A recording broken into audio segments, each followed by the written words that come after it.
Hey guys, what's going on? Welcome back to another car suggestion video. Today we will be reviewing both variations of Radiator Springs Ramone. This was suggested to me by Dinoco Blue 43. Thank you very much for the suggestion. I hope you enjoy this video, and I want to take this moment to thank you for all the support you give me on every single one of my videos. I upload a video and you comment. It's as simple as that, and your comments are super nice, so thank you very much. He also has a channel of his own. He recently hit 1,000 subscribers, so congrats on that. He does a lot of cars videos just like me, so if you enjoy my videos, I'm sure you will enjoy his as well. So yeah, thank you so much, man, for all of the support. And now, as a little favor for you, here is the suggestion video of RS Ramone. So let's dive right into the review of these two awesome and beautiful diecasts, starting with their appearance in Cars 2. So this is a Cars 2 paint job for Ramone that he had at the end of the movie. At the beginning of the movie, he had the lime green paint job. And then toward the climax of the movie, when everyone is in London for the final World Grand Prix race, he had the Union Jack paint job on, obviously because the Union Jack is the United Kingdom's flag. So then when they got back to Radiator Springs, he put on his Radiator Springs paint job. So very, very fitting. I think it's probably one of the best paint jobs Ramone has ever had. So that's all for his appearance. Now moving on to his release. So there are two versions, as you can see, the hydraulic version here on the left and just the regular version on the right. The regular version was only released once as a chase single in 2012. Chases are never, ever, ever re-released, so do not expect a re-release of this guy anytime soon. However, he's not rare at all. You can go on eBay and buy one for under $10. If you're in the United States, it is, because I know outside of the US, shipping may cost a little bit more, but yeah, he's not that rare. He is pretty common nowadays, which is kind of unfortunate, but oh well. Now the hydraulic version here was also released in 2012, but later on in the year. I think this guy was maybe like spring, early summer, and this one was toward the end of the year, like fall or late summer. And he was in a Target exclusive 7-pack, and he was the exclusive car. So theoretically, that would mean that he should never be re-released because he's absolutely exclusive to that multi-pack, and there will be no other way that you can get him. And so far, that has been true since 2012 until about now, which is like a little bit less than 5 years. He has never been re-released, but we have seen plenty of those exclusives, especially from Target, be re-released, like Denise Beam, Frank Platchensen, etc., like Mama Brunulli. I mean, the list goes on. It's to the point where almost all of them were re-released, so I would not be surprised if this guy joined the club, because he's right now in the minority. The minority is the exclusive cars that have not been re-released, and now that is a super ironic thing to say. But anyway, I don't have any of those packaged, so I'll just show the pictures on the screen. Now let's dive into the review. We'll just start with the non-hydraulic one, because it was released first and it makes sense to start with him. I like the expression. It's a nice, cool expression looking to the right there. On the hood, he has the very iconic radiator cap mountain, which is essentially behind the courthouse. And of course, they cleared out a little area, so it makes it look like RS is engraved into the mountain. I find that very, very cool. It makes for a lot of perfect shots, like right going down Main Street, and then you can see the courthouse and then the mountain in the background. So very, very beautiful. I like how it's like orange and red kind of gradient there. In the background, you have the yellow. There's the front there, his typical grille with the headlights. On the side here, he has his gold rims there with the silver trim, black tires. It also seems like he has some sort of part of tail fin pass on the side here, which is like another mountain system there in Ornament Valley. Like right there, you can see 3 mountain spikes. So I think that is a part of tail fin pass technically. Same thing with this thing right here. And I like how he incorporates the mountains into his like pinstriping and retro design. I really think that's awesome, and definitely shows how talented Ramone is being an artist and stuff, because he can take something like mountains and make it look like a really cool paint job. On the top here, he has a little pink gradient there. On the back, a purple gradient. Big back window there.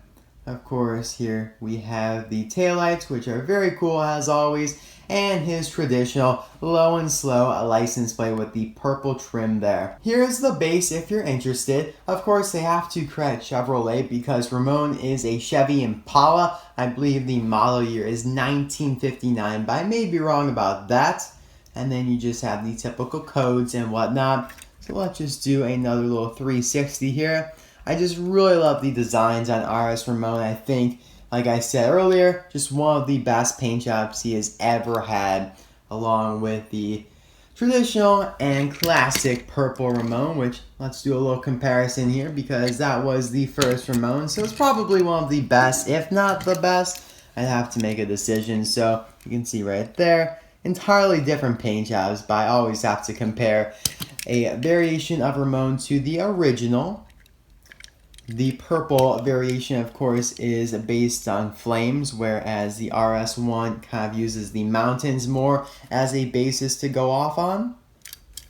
And they do share a little bit of purple coloring as well, which is very cool. Now, one thing that I don't like about purple Ramone is that the hydraulic version is not really metallic, so the paint jobs look completely different, which is inaccurate to the movie because it's not like when he goes up in the air, his paint job changes. So that's why I like RS Ramone, because they're consistent with the paint jobs. And now let's talk about him for a second. Pretty much the exact same paint job. Like you might find a little coloring difference here and there. Like it seems like a little lighter purple on the hydraulic version. But the main differences are, if you look in the big back window here, it says Radiator Springs on that little pop-up thing. That is not on this one because the window is opaque. The window on him is transparent. And obviously here are his hydraulics, which are very nicely detailed as always. I like how they have these things right here as well. Makes it look really nice and accurate to the movie. They do not move. You'd have to get the Precision Series Ramone if you want them to move up and down, but still very, very nice. Now be careful with them though because they are plastic and I could see them breaking off at a time if you are just kind of playing around with them. So yeah, be careful with that. One thing that makes him a little inconsistent is the rims here. As you can see, they are just silver. But on the normal version, they are gold with the silver trim. So I don't know why they just couldn't do that on the hydraulic version. Kind of unfortunate there, but oh well. At least their paint jobs match because purple Ramones here, yeah, that pairing, they do not match at all. The only pairings that actually do match between like regular and hydraulic are this one and yellow/gold Ramone. Other than that, you have the, what's it called? Rusty's, oh my gosh, I can't believe I'm forgetting the name. Pit Crew member Ramone, you know, the one that has the Lightning McQueen bolt on the side. That one is inaccurate to its hydraulic version as well. I can't believe I forgot the name of that. There are just so many, and now that we have 3 movies, all the names are just blending together. But I'm glad that Cars 3, we only have 3 paint jobs, and they're very, very memorable. Of course, Florida Ramone, then you have the blue one, and then the one at the end, which I can't really say due to spoilers. If you want to know what it is, you can check out the Meet the Cars book, or you can also just let me know in the comment section below if you want to know about it, and I will tell you if I see your comment, that is. So that's pretty much all. Of course, he has a new expression as well, which is fantastic because it would get pretty boring if every Ramone had the same expression, which is what they kind of used to do, but now they always change it up. And I definitely like that they changed it up with these because, you know, it makes sense. You know, it makes sense for the movie because he's not always going to be having the same facial expression in every scene. And I do like this expression a little bit more. I like how it fits the hydraulic look, and he's like up and he's more excited, whereas this is kind of calm and collected. One other Ramone that I wanted to compare him to is the road trip version because I feel like it's like the only other orange Ramone. Alright, don't do that, RC Cars 5. I just clicked them together. Hopefully no chips though. But anyway, you can see that they're kind of similar. Not really. You know, the orange parts maybe a little bit, but still not really. That's kind of what I like though. It's a good thing that we can't find a good Ramone to compare him to because all of them are different and you know, they're not like getting repetitive or anything, so I like that. Alright, so that's all for my review of both the regular Chase Radiator Springs Ramone as well as the hydraulic version. So thanks again Dinoco Blue 43 for the suggestion. I hope the video lived up to what you hoped it to be, and I hope everyone enjoyed the video. Thank you guys so much for watching. I've been trying my best to pump out as many videos as possible, almost daily. I know though I sometimes miss a day, especially this week because I'm on vacation in Montreal, Canada. First time being out of the country, so very exciting. Actually, I am pre-recording this Sunday night. I leave tomorrow morning, which is Monday, obviously, and I've been just pre-recording videos all day. I got home from work at like 9:30, like a super really quick day at work today because my golfer only played 9 holes, but then I got back home and just started really chunking out the videos. I started with Mr. Drippy and then just kind of went on from there with the other videos that some may be out now and that I might save one for tomorrow. I'm not entirely sure when I will schedule them, but anyways guys, thanks again, and I'll see you guys next time for another video. Bye now.